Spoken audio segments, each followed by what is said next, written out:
Welcome to Season 2 of Discussions with the Social Worker. In Episode 1, we are discussing menstrual health advocacy. Our guest is Andrea Elizondo. Andrea has 3 degrees from the University of Houston. In 2018, she was the first student to graduate from the dual Master of Social Work and Master of Public Policy program. Andrea has experience working for the Mayor's Office of Homeland Security and Public Safety, the Texas House of Representatives, Harris County, and local down-ballot campaigns. Andrea is now a policy analyst for a Texas state agency.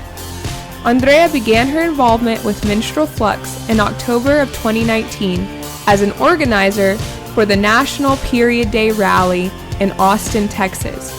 Andrea now manages the social media platform for Menstrual Flux and actively works to form partnerships to help advocate for menstrual health across Texas. In addition to her work with Menstrual Flux, she collaborates with the Texas Menstrual Equity Coalition as one of the lead organizers.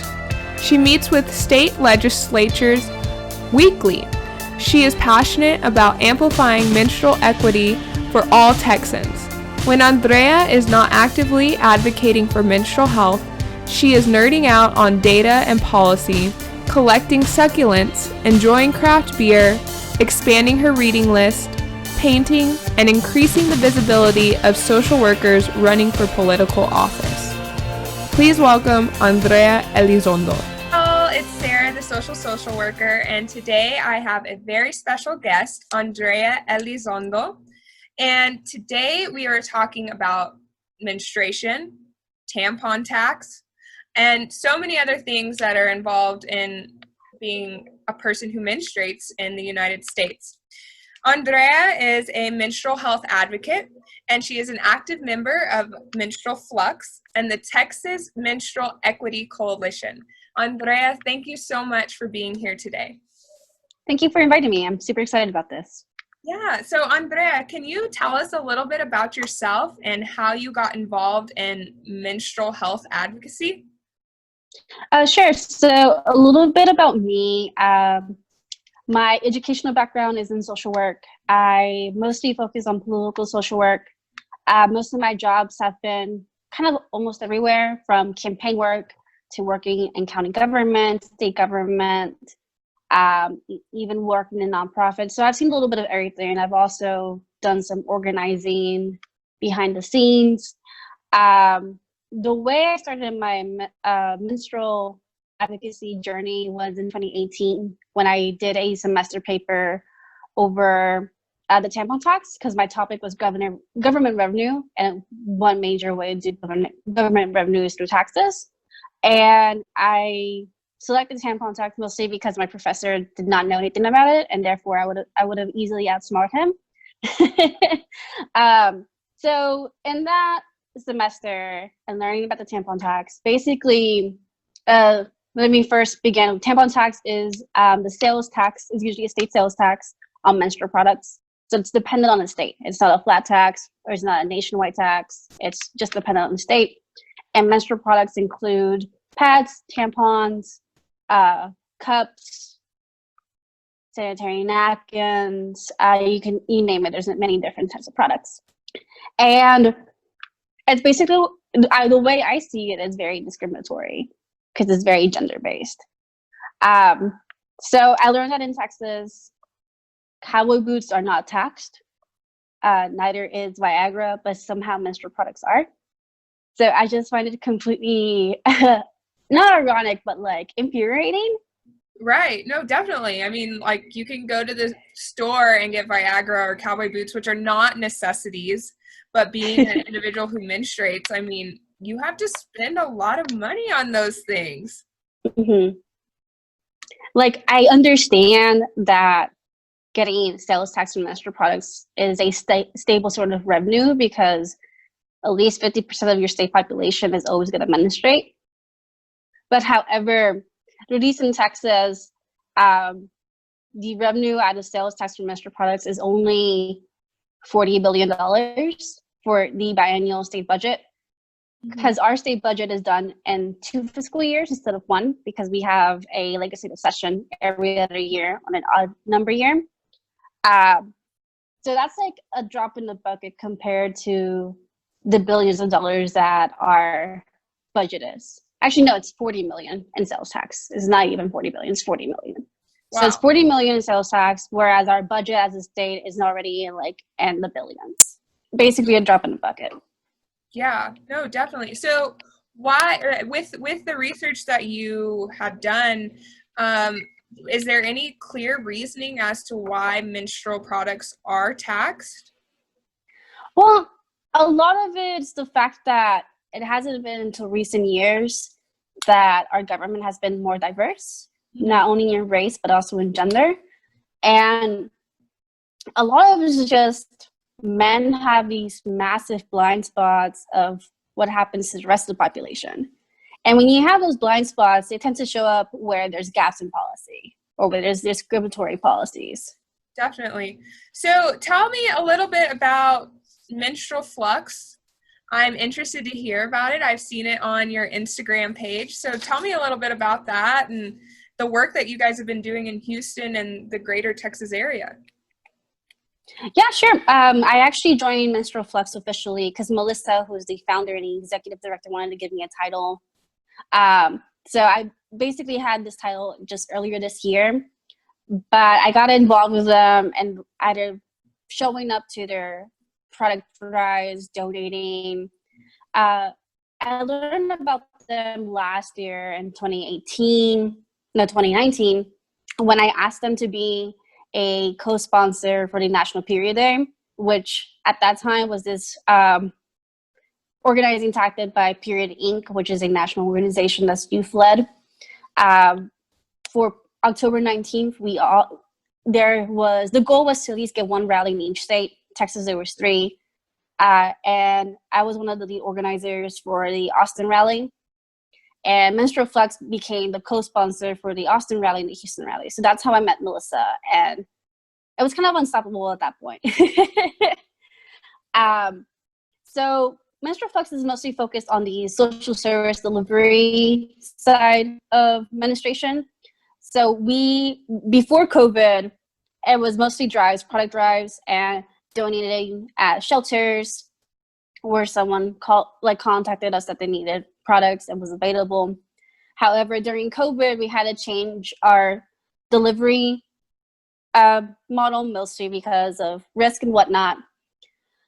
So we brainstormed, we set up a Google form to deliver period care kits via mail. And our period care kits usually have a diversity of menstrual products enough for the average menstrual cycle. So it has a variety of pads and tampons. And during COVID, since of March, we have sent over close to 250 kits to people that have requested it. Wow, that's awesome. So I have a couple questions for you. One, for a person who is living in Houston or the greater Texas area, how can they contact you to get onto this Google form? Is there a qualification or certain criteria that they have to meet in order to get this assistance? There's actually no criteria or eligibility. We don't ask further questions. The most that we ask is your address, contact information, and if there's any additional comments or questions. Sometimes we get, I just prefer pads, or there was a limited time where we had menstrual cups that was greatly donated by the June Cup, which, by the way, if you're watching this and you're interested in trying a cup, June Cup is still selling their menstrual cups for just $6 during the pandemic. I'll make sure to get it from you, and we can put it in the description. Yeah, definitely. Which is a great deal, because the biggest barrier to getting a menstrual cup, which is a more sustainable way to experience your menstruation, and also you can save money and not pay a sales tax. Going on is just the upfront cost of the average cup is somewhere between $25 to $35. Okay. And for people who are watching this, what is a menstrual cup? Like what is the purpose of it? Some people who are watching this don't menstruate, or they just don't know anybody who menstruates. Well, yeah. So a menstrual cup, it's a flexible cup that you put inside, and it's actually stronger than a tampon. It holds your period. If you're not a heavy flow period, up to 12 hours. Wow. So it only requires one change. That is like, for people who do menstruate, something that lasts for 12 hours is, that's so wonderful. And you keep reusing it because you can like wash it every single day. Nice. And it has a warranty from 2 to 4 years. Wow. That is so cool. See, you learn something new every day. Okay, so, and you said that company that donated was what? The June Cup. June Cup. Okay, cool. So, and then my next question is, do they go on your Instagram page, the Menstrual Flux Instagram, or do they go online? Definitely the Menstrual Flux Instagram page. We have a link tree there, and there's an option to get to the form. Okay. It's a very simple form. It takes less than 5 minutes. Okay. Usually either me or Melissa will email you to say we're working on it, we should let you know when it's actually dropped off at the post office. Okay. And are these limited to your immediate service area, or are you guys partnering with other organizations nationally to deliver products? We have actually sent requests outside of Texas. It's pretty amazing how far our platform has gone. No, that's awesome. So do people need to pay shipping, or is shipping covered? No, we cover that as well. Wow, that's awesome. It sounds like you guys have a really good operation going, good organization. If somebody is watching this, how can they help fund your mission? How can they help collect donations or anything like that? We have it set up through Venmo and PayPal, so at Menstrual Flux.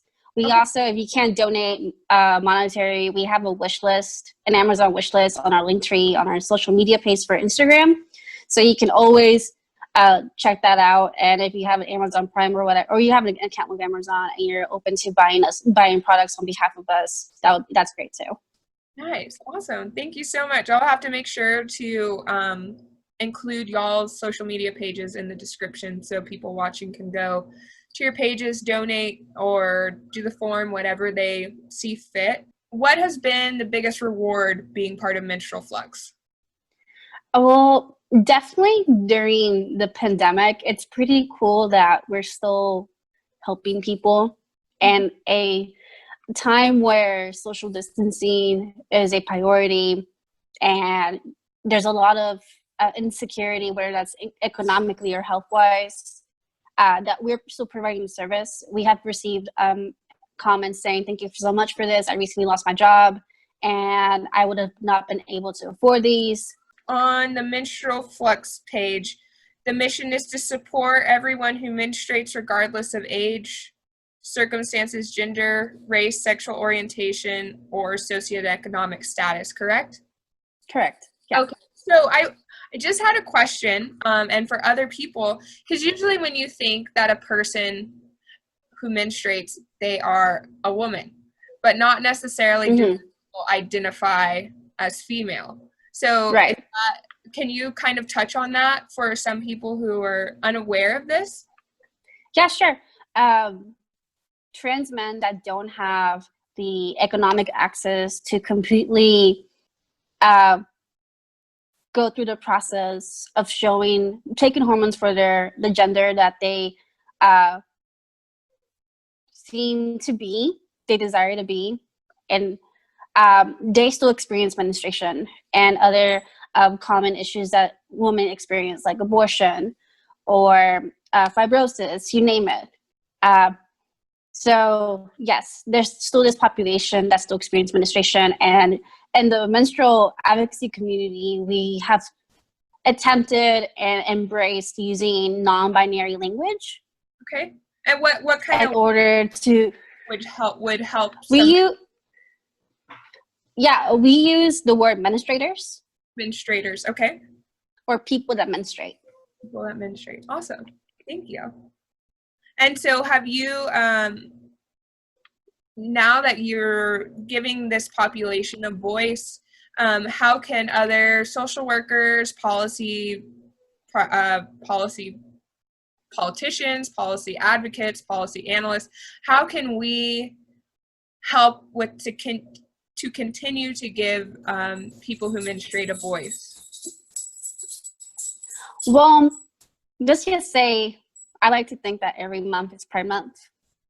So always being aware of your language, making sure it's accessible, but also non-binary, that there's non-binary folks in Texas that menstruate, have an awareness that the population you want to serve is diverse within itself. And you should also always tend to have an intersectionality lens when it comes to analyzing policy, doing community work, or you name it. Yeah, no, definitely. Thank you so much for that. So, Menstrual Flux, I will make sure to get all of the social media and links for you guys.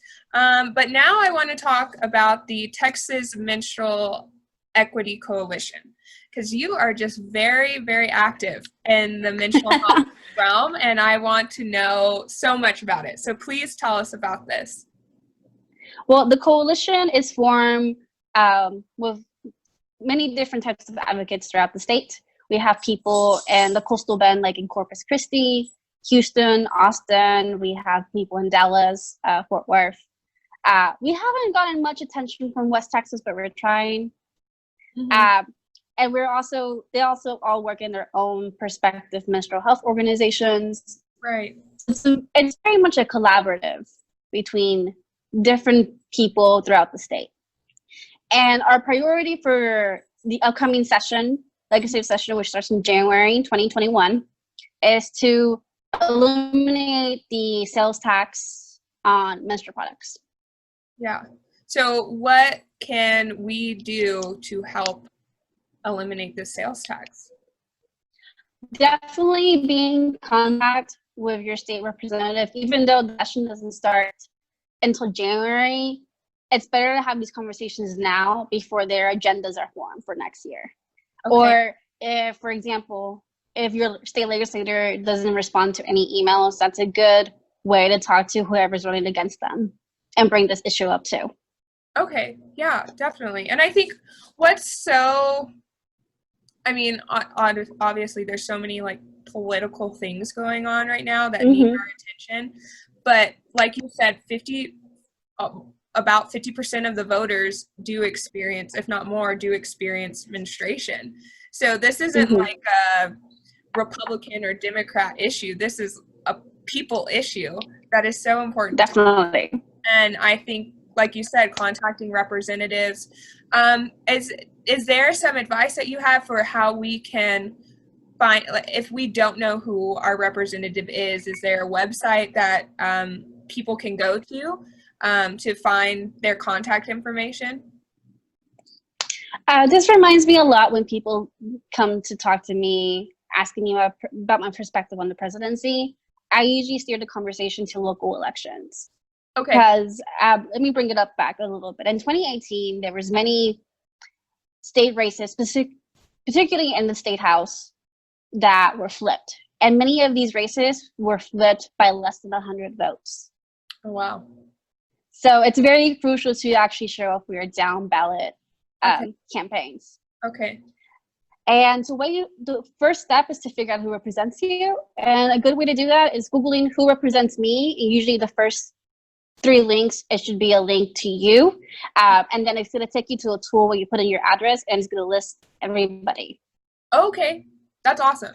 Go Google. Google helps with all things. But how can we help to promote you guys? Well, definitely share anything that we post on Instagram. We're currently more active on Instagram and on Twitter. It's the same name for both social media accounts. Okay. The other way you can support us, you can join our Slack team if you want to be really involved, that's available in our link tree. Okay. And we can, if you have never met with an elected official before, we can actually train you a little bit, and you can be in the background in one of our state rep meetings just so you can get the hang of it, because it usually covers the same process. Okay. The greeting, a little bit of facts, and then your ask, and then questions and answers. Nice. When we first started talking, you had mentioned we kind of touched on the political stigma of menstruation, but you had also talked about the educational stigma, or the stigma of menstruation within education. Can you touch on that a little bit? Yes. Basically, menstruation is only introduced in sex ed once, and that's if you actually went to a school district that wanted to teach you sex ed. Where, in my experience, I didn't have any sex ed whatsoever, but from what I've heard from the average person that went to public school throughout their life in Texas, they had sex ed for maybe 2 weeks during PE in 6th grade, and that was it. And both boys and girls were separated, and there wasn't enough detail to cover in 2 weeks. So the boys are not introduced to menstruation, which if they turn out later out in life that they just want to find a partner with a cisgender woman, they're not going to know the difficulties of being a cisgender woman or a trans male, of having menstruation, or they're not going to know how there's all these extra hoops with the sales tax. You also have the lack of understanding and just the general shame of having a period. Yeah, I think something that is also interesting to me, and I don't know if you can answer this, but being a menstrual health advocate, have you run into different cultures having some like pushback towards what you're doing of speaking openly about menstrual health? Certainly, even in the church setting, it's like any topic related to sex, even if it's menstruation, is very awkward. I remember specifically in church this one time, one of the teenagers came up to me and she said, "Can I ask you a very weird question?" I'm like, "Sure." I was expecting something completely goofy. Yeah. And it was like, "Do you have like pads or a tampon?" And like, that's not a weird question. That's a need here. Right. Definitely. I think that that's something that needs to be talked about. I mean, it was, for me, I watched a video in, I think, 6th grade, and then my mom was like, "This is a pad and this is a tampon and good luck. Like, it sucks." But I know for me personally, like, my menstruation journey has been one that like caused extreme anemia. So like there are a lot of health risks that come with your menstruation, and I don't think enough people know about this. So I mean, is there like educational classes either through the Texas Menstrual Equity Coalition or Menstrual Flux where people who menstruate can access to kind of gain? We don't have any educational resources as of right now, but there are many organizations that have provided some form of sex ed. You have the Texas Freedom Network. You have who, by the way, have been advocating to get people to go testify at the state education board. You also have Planned Parenthood, Jane's Due Process. You have many organizations that are doing the work where our public school system failed us. Yeah. I think what will be completely normal is school districts starting having menstrual products and restrooms, just like toilet paper is very accessible. Right. And the same with in public buildings. Another thing that will be useful to start instilling in younger girls or just even one of our parents to like have like a period to prepare, even if you're not gonna have your menstruation. No one's gonna know when you're gonna have your first menstruation. Right. But it's useful to have something in your backpack, at least a pad, some Advil, or something to cover the cramps. Oh my gosh, yes. Cramps are no joke. What is something that you would stress to parents of a child or an individual that does menstruate? What is something that they can do to make the conversation a little easier but a conversation more of empowerment rather than shame? Well, I think it would be useful to do some reading first before having that conversation, but don't wait until they hit either the age 8 or 12 to like have that conversation. Should Right. definitely bring it up whenever your student is at least in the 4th grade. Okay. 4th or 3rd grade. So definitely read up. Also give warnings. Like, I didn't know until at some point after high school, unfortunately, when someone told me, oh, you're actually not supposed to use a pad or tampon for more than 4 hours because you're at risk of getting an infection. I'm like, oh, did not know that. Yeah. But I did come from a poorer background where single mother background, where if I saw a limited supply of pads in my bathroom, I was conscious of that, and I had to like take input of like, oh, I can survive my menstruation if I use these pads for these long hours. Mm-hmm. Or I can use pads at home that are bought from the store, while at school I just have to suck it up and get the very uncomfortable pads that were offered to me. And there's no reason that any individual should have to experience that. I mean, for me, mm-hmm. I like I mentioned before, I did have a very heavy menstrual cycle. So knowing that, one, I was scared to stain my pants, so I would wear like 2 layers, but also the amount of pads needed to keep up with my menstrual cycle, I just couldn't keep buying them. So like toilet paper, sometimes I would have to use, and that's just like a mortifying and almost like degrading experience when you can't just experience something so natural in peace. And I think that to give access to something that's a necessity is crucial. Yes. It gives me just anxiety thinking about people that are experiencing homelessness and that they menstruate, what they go through when they don't have the basic needs covered. And like menstruation, having access to menstrual products is a basic need. It is a human right.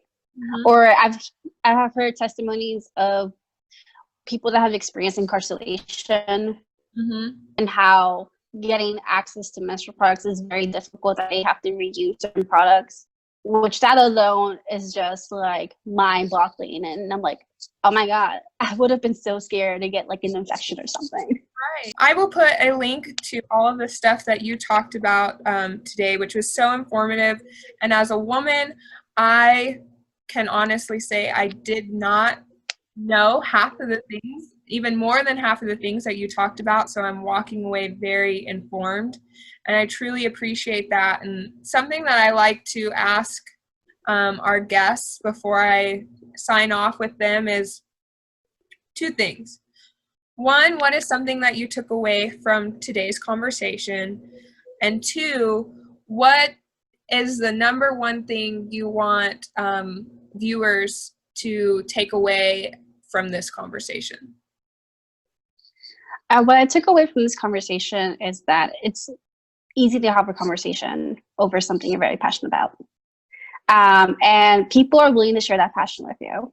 Mm-hmm. So never be afraid to show that around. Amen. Yes, girl. Can you repeat the second question? Yes, of course. What is the number 1 thing that you would want our viewers to take away from today's conversation? Well, besides the many things I've mentioned about menstrual, is that being informed and how to advocate for yourself and your community is something very amazing that can no one ever take away from you. And that always starts with you sitting down and figuring out where to start, which is usually finding out who represents you, and just doing a little bit of research whether they have represented your community in the rightful way. And if not, see if there's someone in your community running against them. And try to find a way to see how you fit and the movement of changing systems, whether that's going out on the streets and protesting, whether that's volunteering through a campaign, phone banking, text banking, or even meeting your legislators virtually. there's like a process and a step for everything, and there's a space for everybody. That's so wonderful. Well, I know that I am going to take more action in my menstrual health and not just say this is something that's happening to me, rather than it could be a more peaceful experience if more people spoke up. So I appreciate you inspiring me to do that, and I hope that so many other people watching this will also leave as inspired as I am. I know that we touched on a lot of things today with revolving around menstruation. Is there anything else that you'd like to touch on before we say goodbye? Just that you can view any issue in an intersectional lens. Yes, definitely. And for people who don't know what intersectional lenses are, can you please explain that? Intersectionality was described by a Black woman feminist, who basically said that all issues come together. There's no one issue that stands alone. And how I mentioned earlier in this video, people that experience incarceration still have issues of menstruation, and they still lack an economic access. So there's income involved in that. And then also people that experience homelessness, another factor in income. There's also the fact that the minimum wage in Texas is $7.25, whereas the average menstrual product for padded tampons for a small box is somewhere between $7 and $9. So you're asking working class people to work an hour or more out of their lives just to be able to have access to a basic need. Yeah. Which is insane. That's so crazy.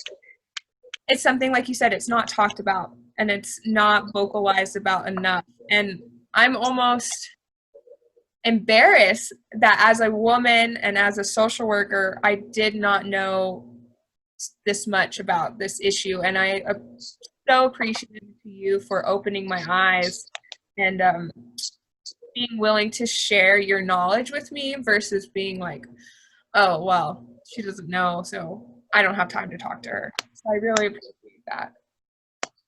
Thank you for giving me a platform. Of course, definitely.